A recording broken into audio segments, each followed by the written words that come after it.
मिलता है। मेरे ही साइंस में यूनिफॉर्म पहनेंगी तो वो आपका क्या है ना, आपकी प्रतिष्ठा है, आपका रेस्पेक्ट है। वो तब जो भी देखेगा, जितना भी खराब आदमी होगा, सिस्टर कह के बुलाता है। ठीक तरह जो ले रहा है ऐसे टहलते हुए कोई नहीं, कौन आपसे जरूरतमंद कोई व्यक्ति पहचान ही नहीं पाए। सब ठीक है मैम, लेकिन अब हम दोबारा कभी आएंगे तो मुझे बिल्कुल सिस्टर दिखनी चाहिए। दो ही लोग। नमस्कार, न्यू डायरी चैनल में आपका स्वागत है। मैं हूं राकेश त्रिपाठी। महिला आयोग की सदस्य ने छात्राओं की शिक्षा, सुरक्षा, स्वास्थ्य और सरकार की प्राथमिकता बताया। किसी भी तरह की लापरवाही बर्दाश्त न करने की दी चेतावनी। बता दें कि मिर्जापुर जनपद के लालगंज में उत्तर प्रदेश महिला आयोग की सदस्य का दौरा था। उत्तर प्रदेश महिला आयोग के सदस्य नीलम प्रभात ने शुक्रवार को सामुदायिक स्वास्थ्य केंद्र CSC लालगंज और कस्तूरबा गांधी आवासीय विद्यालय का निरीक्षण किया। CSC पर चिकित्सक एवं स्टाफ नर्सों को बिना यूनिफॉर्म देख नसीहत दी। उन्होंने कठवार गांव में कस्तूरबा विद्यालय में छात्राओं की सुविधाओं, साफ सफाई और भोजन की गुणवत्ता का जायजा लिया। उत्तर प्रदेश महिला आयोग के सदस्य नीलम प्रभात ने छात्राओं से बातचीत की और उनकी समस्याएं सुनी। आवासीय विद्यालय की वार्डन और शिक्षिकाओं की उपस्थिति पंजिका का निरीक्षण कर उन्हें दिशा निर्देश भी दिए। बता दें कि इसके पहले लालगंज सामुदायिक स्वास्थ्य केंद्र पर पहुंची महिला आयोग की सदस्य नीलम प्रभात ने सामुदायिक स्वास्थ्य केंद्र में साफ सफाई और मरीजों को दी जा रही सुविधाओं का निरीक्षण किया। उन्होंने साफ सफाई में कमी और बिना यूनिफॉर्म में पूरे CSC सामुदायिक स्वास्थ्य केंद्र के स्टाफ को देखकर आश्चर्यचकित हुई और फटकार लगाई।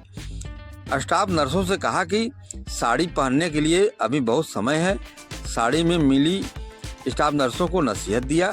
कहा कि यूनिफॉर्म में रहेंगी तो अनजान लोग भी सिस्टर जी और बहन जी जैसे मर्यादित शब्द का प्रयोग करेंगे।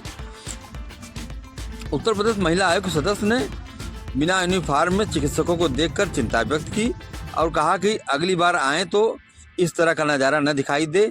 उन्होंने कहा कि अगर मैं आप लोगों को पहले यूनिफॉर्म में देखती तो आपको मैं नमस्ते बोलती, लेकिन मैं नहीं समझ पाई कि आप लोग चिकित्सक हैं, डॉक्टर हैं कि नर्स हैं कि मरीज हैं कि पब्लिक हैं।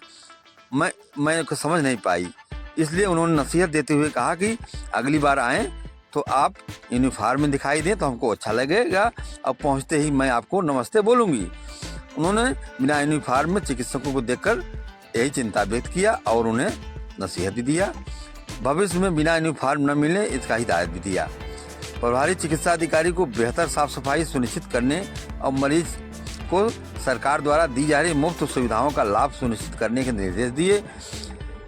प्रभारी चिकित्सा अधिकारी अमर बहादुर पटेल ने और भी उनको जानकारी दिया। इसी के साथ उत्तर प्रदेश महिला आयोग के सदस्य नीलम प्रभात ने नया प्राथमिक स्वास्थ्य केंद्र लाहंगपुर पर चिकित्सक के अभाव में मरीजों को परेशानी होने की शिकायत दर्ज कराई और कहा कि वहां एक महिला CHO द्वारा मरीजों की पर्ची पर बाहर से दवा लिखने की शिकायत की गई है, जिस पर उन्होंने नाराजगी व्यक्त किया। कहा कि लाहंगपुर प्राथमिक स्वास्थ्य केंद्र पर कोई चिकित्सक नहीं रहता। वार्ड बॉय और महिला संविदा कर्मी वहाँ पे पर्ची पे दवा लिखते हैं। इस पर उन्होंने यह भी कहा कि कहिए तो मैं वो पर्ची आपको दिखा दूँ। बता दें कि इसके बाद कस्तूरबा गांधी आवासीय विद्यालय का निरीक्षण करने पहुंची कठवार गांव में महिला आयोग के सदस्य नीलम प्रभात ने कस्तूरबा गांधी आवासीय विद्यालय में छात्राओं की शिक्षा, सुरक्षा और स्वास्थ्य तथा रहन सहन की व्यवस्थाओं का निरीक्षण किया। उन्होंने छात्राओं से बातचीत की, उनकी समस्याएं सुनी और शासन के मंशा अनुरूप विद्यालय में शैक्षिक माहौल बनाए रखने की बात कही। उन्होंने साफ सफाई पर विशेष ध्यान देने और भोजन की गुणवत्ता को लेकर असंतोष व्यक्त किया। उन्होंने बालिकाओं को गर्मी में शुद्ध पेयजल सुनिश्चित करने के लिए भी निर्देश दिए।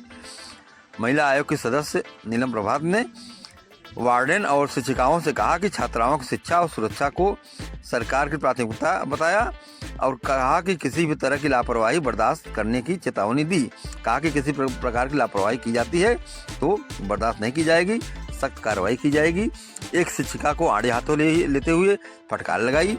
बताया कि वो एक शिक्षिका छुट्टी पर अपने घर गई थी और देर में आज आवासीय विद्यालय पहुंची और उपस्थिति पंजिका में अपना प्रेजेंटेशन दिखा दिया।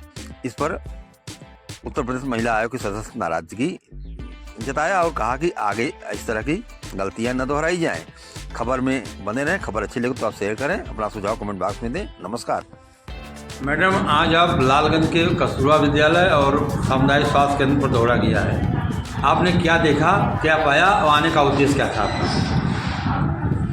मेरा उद्देश्य तो निरीक्षण और समीक्षा थी।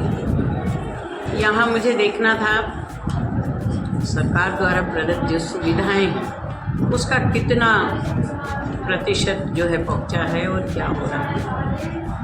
CHC पर मेरे जाने का उद्देश्य था कि उनके अंडर जितने PHC हैं उनका जानना और इस लालगंज CHC पर जो सुविधाएं अनुमन्य हैं उसके अनुरूप वहाँ पर व्यवस्थाएं हैं नहीं हैं।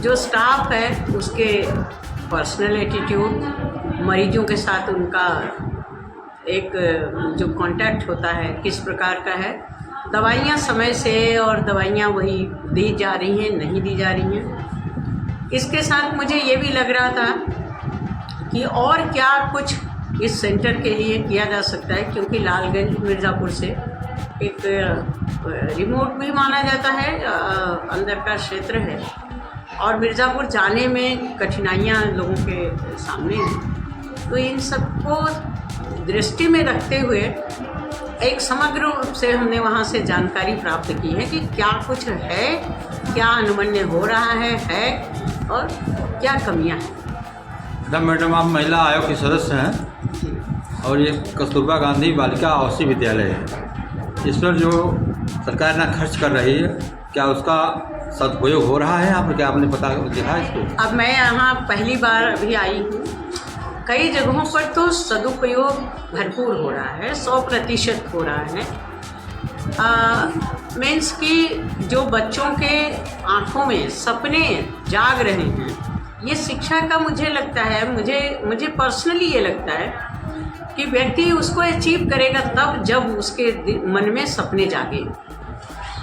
क्योंकि जिन तबकों को यहाँ पर लाकर रखने की बात थी, जिनके साथ काम करने की बात थी, जिनको शिक्षित करने की बात थी, उन आँखों में तो सपने ही नहीं पलते थे। उनको पता ही नहीं होता था कि क्या महत्व है क्या नहीं है। उनको खेलना कूदना और गरीबी में ना प्राप्त होने वाली चीज़ों के प्रति उनकी जो लापरवाही थी।